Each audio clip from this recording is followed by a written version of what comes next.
Assalamualaikum warahmatullahi wabarakatuh. Perkenalkan, saya Faika. Ketemu lagi di Info Podcast, informasi, promosi, dan edukasi kesehatan berkolaborasi dengan Ida Podcast Korpri Kota Depok.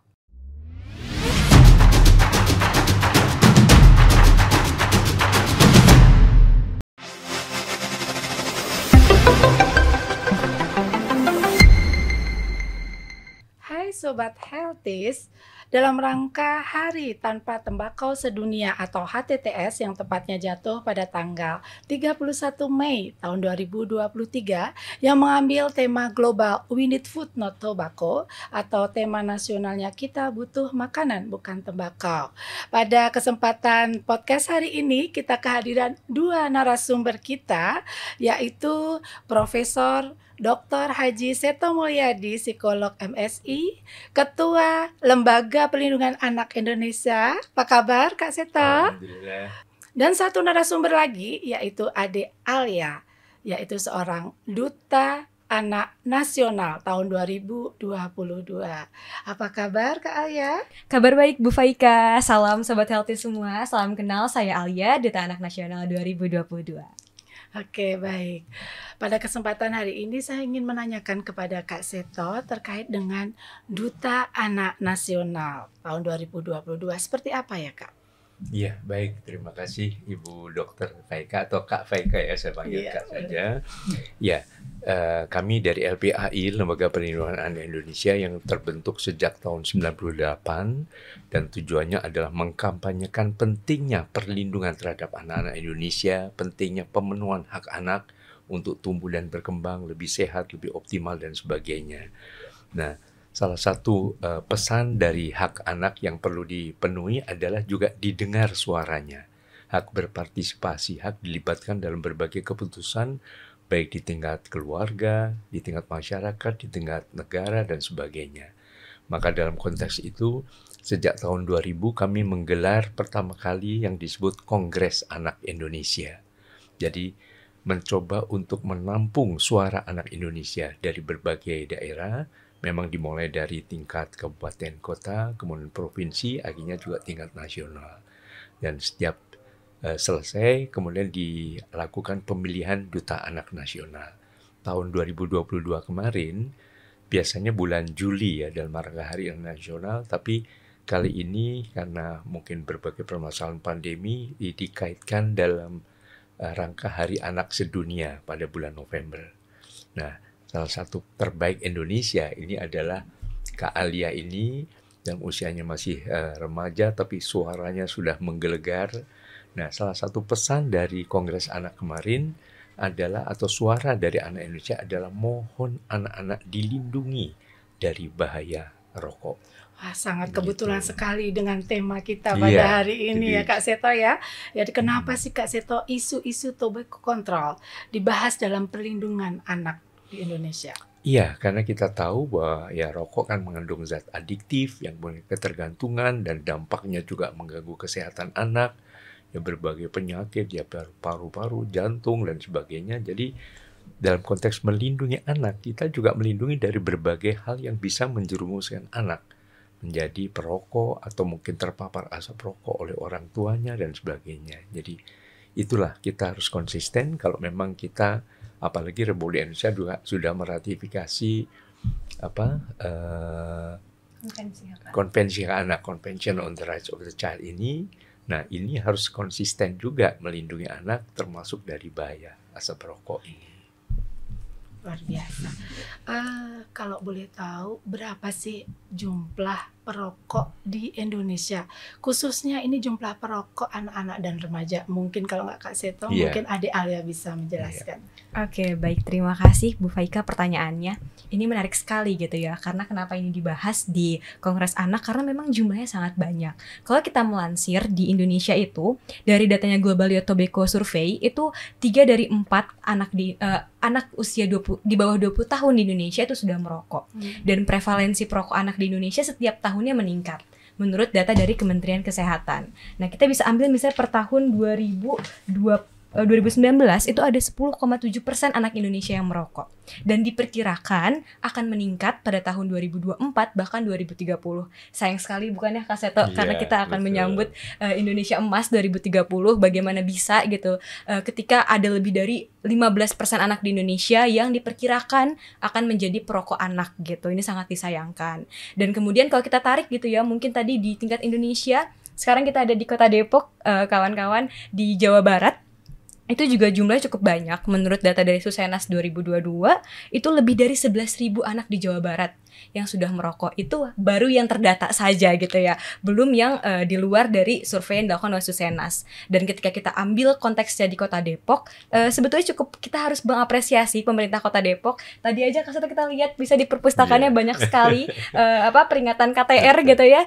Dan ini memang membuktikan bahwa jumlah perokok anak di Kota Depok ini menurun setiap tahunnya. Meskipun secara perlahan prevalensinya. Ini juga tidak bisa kita tutup mata. Ini merupakan hasil dari sinergi dan komitmen pemerintah Kota Depok gitu dalam membuat regulasi tentang KTR dan bahkan pelarangan IPSR. Kalau kita ambil data nih, misalnya dari Dinas Kesehatan Kota Depok Jawa Barat sendiri, kami udah sempat baca-baca gitu ya di Tanah Nasional, melihat bahwa penerapan KTR di beberapa lokasi, ada di 7 lokasi, dan kemudian dengan Wali Kota Depok, Bapak Muhammad Idris yang mengeluarkan SE tentang implementasi KTR, ini jumlahnya menurun. Yang mana dalam 5 tahun terakhir menurun sekitar 1,8%. Ini jumlah yang harus bisa menjadi contoh gitu ya bagi kota-kota dan kabupaten lain. Seperti itu ya. Iya, mudah-mudahan nanti ke depannya perokok pemula khususnya anak-anak dan remaja bisa menurun. Kak Seto dan adik Alia, banyak sekali kita jumpai anak-anak muda sekarang yang gampang sekali merokok. Fenomena tersebut itu kenapa ya Kak ya? Apa faktor-faktor apa yang menyebabkan anak itu sekarang mudah sekali untuk merokok? Mungkin bisa dijelaskan Kak. Iya, memang yang paling utama adalah pengaruh dari lingkungan. Karena ya khususnya anak itu kan sering dikatakan anak adalah peniru terbaik di dunia. Jadi dengan meniru lingkungan ya akhirnya dia terjerumus. Pertama dari keluarga. Keluarga sendiri ada yang ayahnya merokok, bahkan ada yang ibunya juga merokok. Paling tidak juga pembiaran terhadap mungkin melihat iklan-iklan dan sebagainya di keluarga ini. Jadi tidak ada komitmen yang tegas mengenai bahaya rokok itu di dalam keluarga. Di lingkungan sekolah juga demikian. Kawasan tanpa rokok juga sering tidak tegas juga dilakukan di sekolah. Ada guru yang merokok, pembiaran anak-anak remaja merokok dan sebagainya.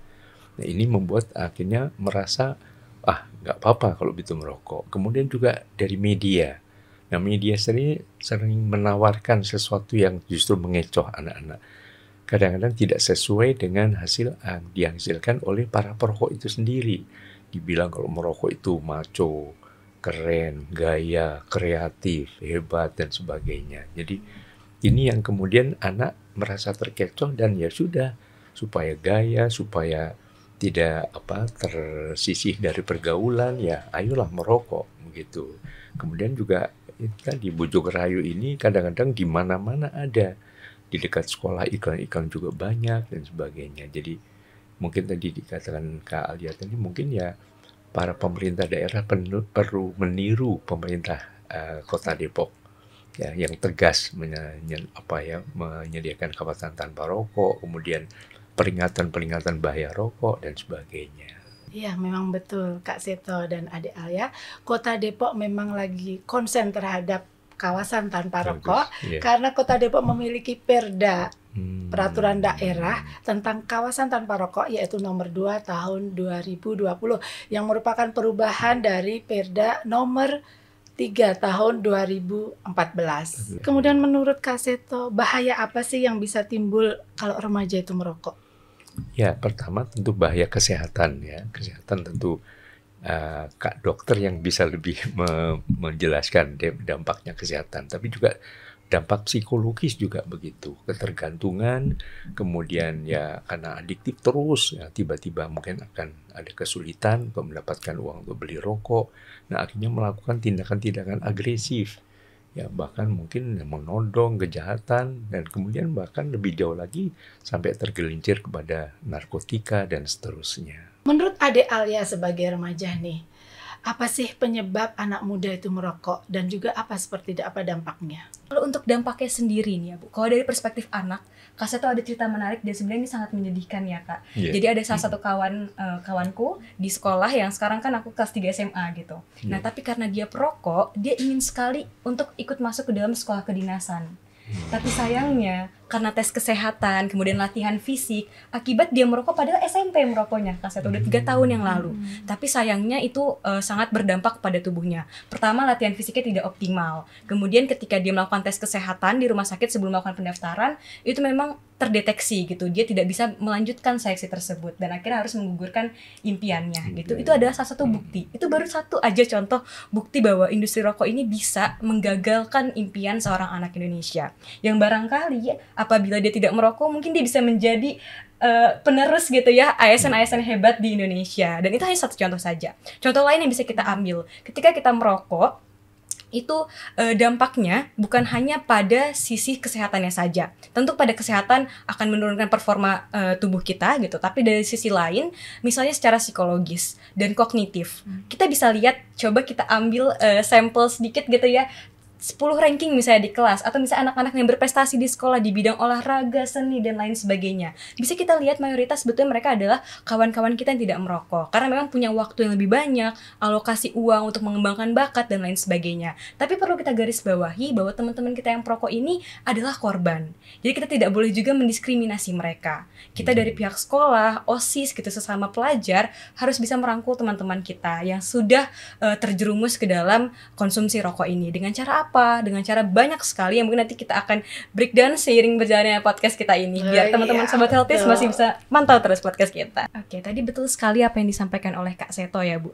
Jadi ketika misalnya di keluarga, kemudian media dan pergaulan itu sudah ekosistemnya ini tuh mendukung gitu, membuka peluang anak-anak untuk merokok. Tapi sebenarnya kita patut mempertanyakan kenapa ekosistem semacam ini bisa terbuka gitu.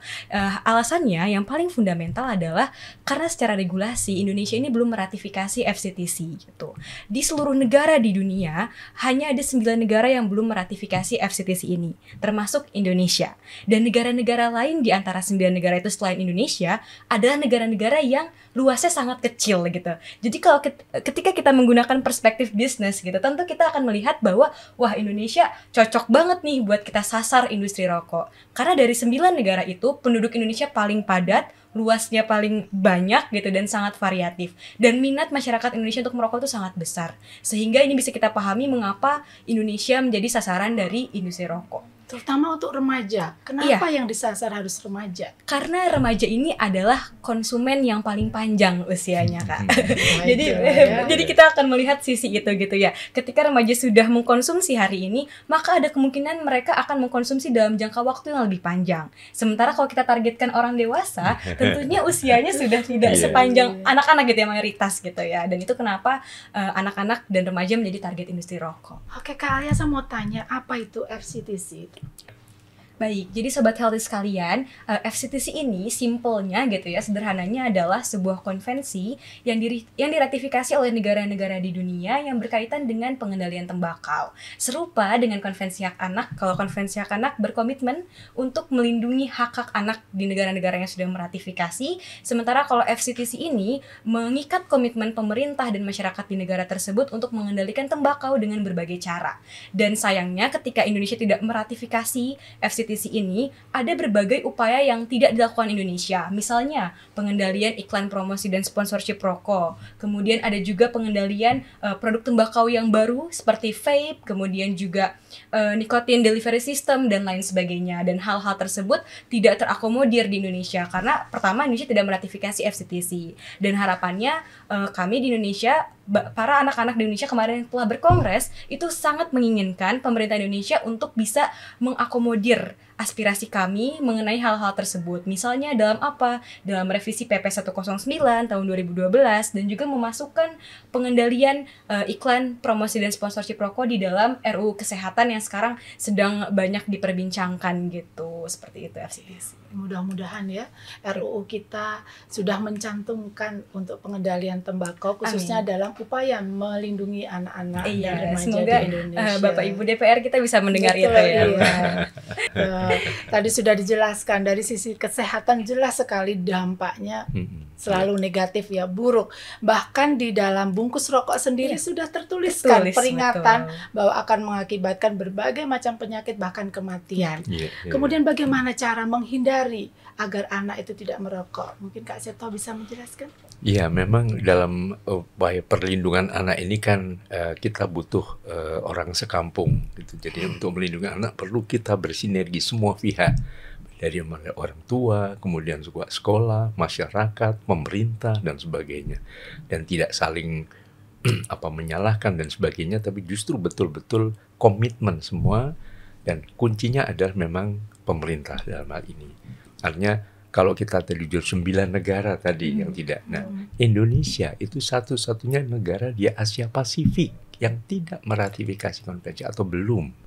Kapan ya? Kita tunggu. Ini salah satu suara anak Indonesia yang mungkin juga perlu dipertimbangkan, dan ya perlu ada suatu ketok palu yang tegas lah untuk segera. Karena kalau tidak salah, sejarah penyusunannya itu juga justru melibatkan yang paling aktif adalah juga pakar-pakar dari Indonesia. Kenapa sampai sekarang kok tidak atau belum? Nah, mungkin menjadi bahan pertanyaan kita bersama. Dan dalam hal ini juga tadi berbagai pengaruh-pengaruh iklan dan sebagainya. Kemudian guru-guru, mungkin juga dari anak-anak menciptakan dongeng, cerita, mungkin lagu. Misalnya bahwa rokok itu ya sudah jelas rokok membunuhmu misalnya. Itu juga dibikin lagu juga. Misalnya rokok sungguh berbahaya. Rokok membuat sakit. Ayo adik jangan merokok. Apa saja, rokok itu dekat narkoba, misalnya gitu. Jadi dengan demikian anak juga dari awal sadar bahwa betapa bahayanya rokok ini. Bukan hanya sebagai perokok aktif, tapi juga perokok pasif pun, dengan menghisap atau mungkin racun kimia yang menempel di kursi, di baju ayah, di peluk anak balita dan sebagainya. Nah, tanpa sadar sudah menyerang, bisa mengakibatkan stunting juga. Pendek kata kompleks sekali bahaya terhadap anak-anak Indonesia begitu. Iya. Kebetulan sekali Kak Seto, di Kota Depok sekarang sedang mengembangkan pengembangan implementasi dari KTR. Salah satunya adalah pembentukan kampung KTR, yaitu kampung tanpa asap rokok. Kemudian kita juga membina sekolah-sekolah, anak-anak sekolah, yaitu dalam wadah yaitu Genstar, generasi sehat tanpa asap rokok. Jadi membuat inovasi dengan memberikan sejak dini memberikan lagu atau mungkin pendidikan sejak awal, sehingga anak-anak itu bisa dari awal sudah mulai mengerti bahwa rokok itu memang berbahaya.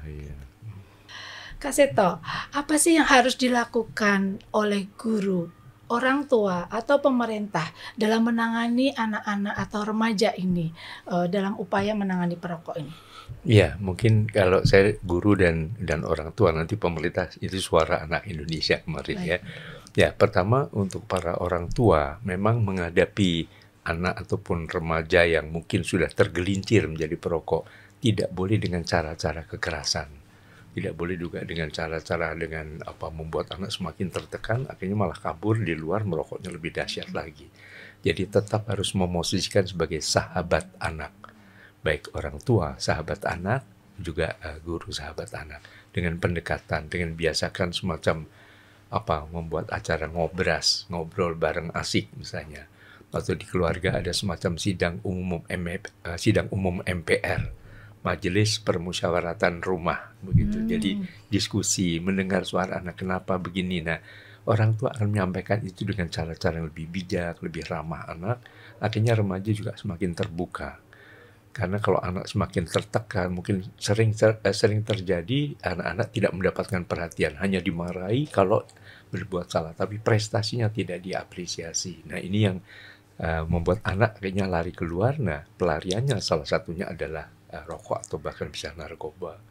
Guru-guru pun demikian. Jadi baik orang tua maupun guru, pertama ya jangan menjadi perokok. Betul-betul menyatakan bahwa rokok adalah musuh nomor satu. Begitu juga nanti di dalam penggunaan uang, kadang-kadang kan anak-anak juga kekurangan gizi karena orang tua menomorsatukan rokoknya daripada gizi untuk anak-anak misalnya. Jadi itu yang harus mungkin juga dibangun semacam yang paling dekat dengan keluarga itu bukan saudara kandung yang jauh-jauh, tapi justru warga di sekitar itu, RT, namanya rukun tetangga, ya mohon saling rukun. Nah, RT juga ciptakan dulu komitmen bahwa RT ini adalah RT yang bersih dari asap rokok, dan kemudian diajak para warga, marilah hidup sehat dengan menjauhi rokok misalnya. Setelah RT mungkin kelurahan, kemudian terus akhirnya kecamatan, akhirnya ya kota dan kabupaten yang layak anak, yang betul-betul juga jauh dari asap rokok tadi, begitu. Mungkin itu sejalan dengan kampung KTR kita ya, Kak Seto ya. Mungkin di dalam kampung KTR nanti kita juga bisa mensosialisasikan atau memberikan edukasi kepada orang tua supaya memberikan nasihat kepada anaknya dengan lebih baik, lebih wise ya. Jadi tidak boleh dimarahi seperti apa kata Kak Seto tadi. Sementara prestasinya tidak diberikan apresiasi. Jadi harus seimbang supaya anak-anak itu paham dan merasa terlindungi. Kalau dari sisi pemerintah mungkin bisa dijelaskan Kak Alia? Iya, jadi selama ini setelah kami berkongres ya Kak, kami ada audiensi ke berbagai kementerian, mulai dari Kementerian Kominfo, Kementerian Kesehatan, kemudian Kementerian Perdagangan, Kementerian PPPA.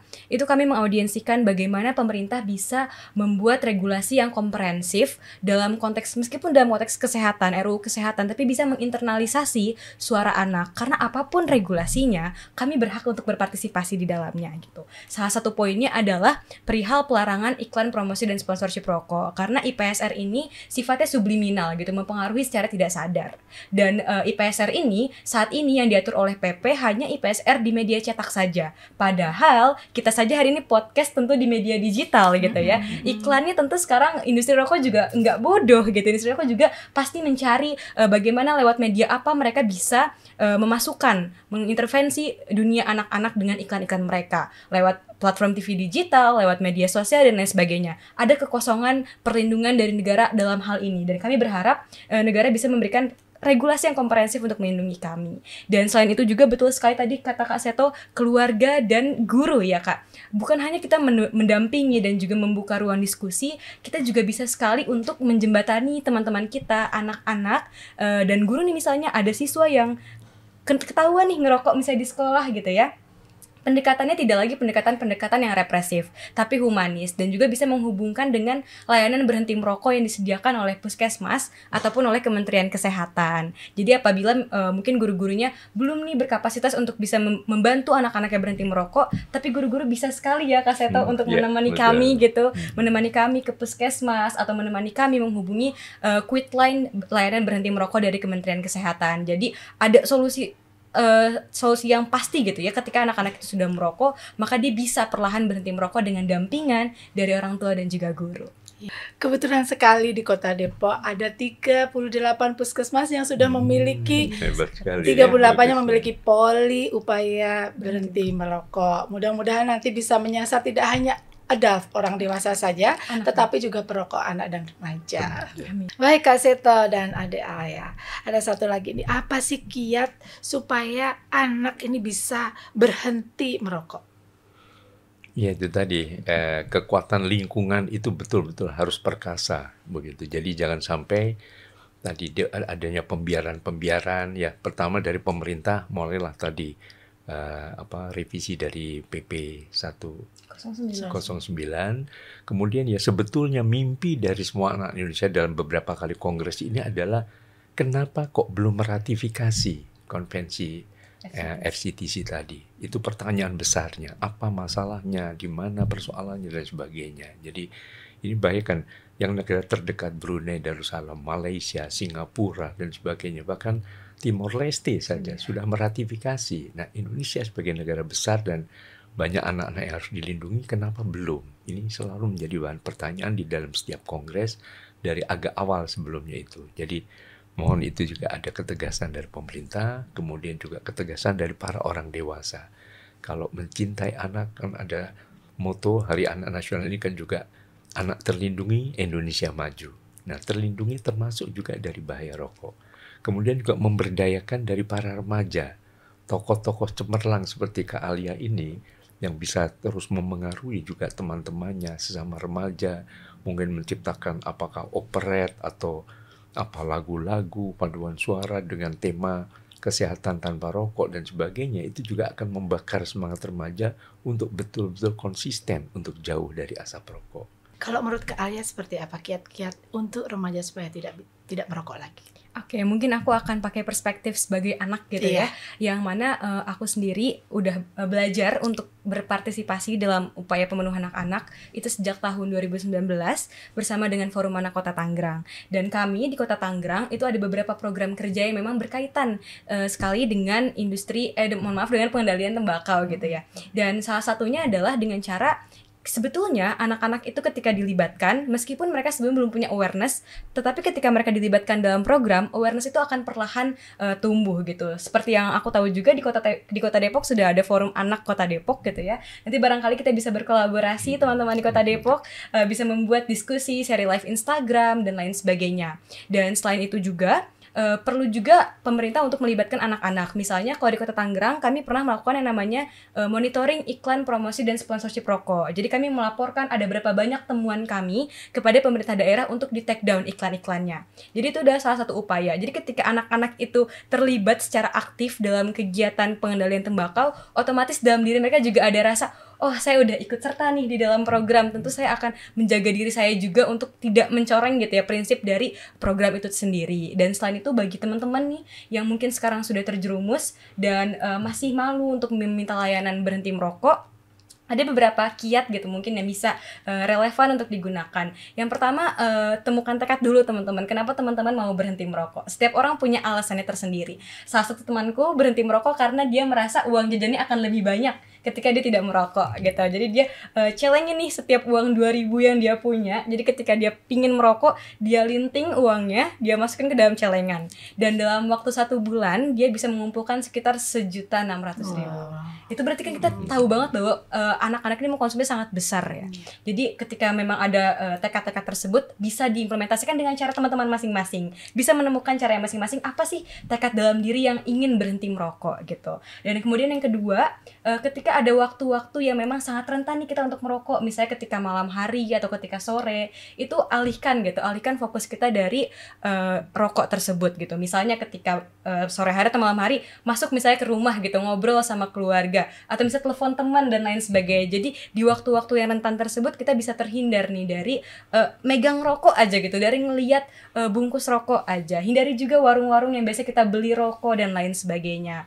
Dan juga teman-teman kalau misalkan memang masih kesulitan gitu ya untuk berhenti, jangan takut. Jadi kami berharap dari puskesmas terutama yang ada di Kota Depok sudah ramah anak sekali gitu ya untuk bisa menghentikan anak-anak dari kecanduan rokok. Jadi melalui layanan berhenti merokok tersebut, dengan implementasi layanan berhenti merokok yang ramah anak, tentu anak-anak akan merasa nyaman, aman, dan merasa bisa diterima dan dibantu gitu di layanan tersebut. Pesan apa yang ingin disampaikan oleh Kak Alia kepada remaja-remaja Kota Depok agar bisa berhenti merokok?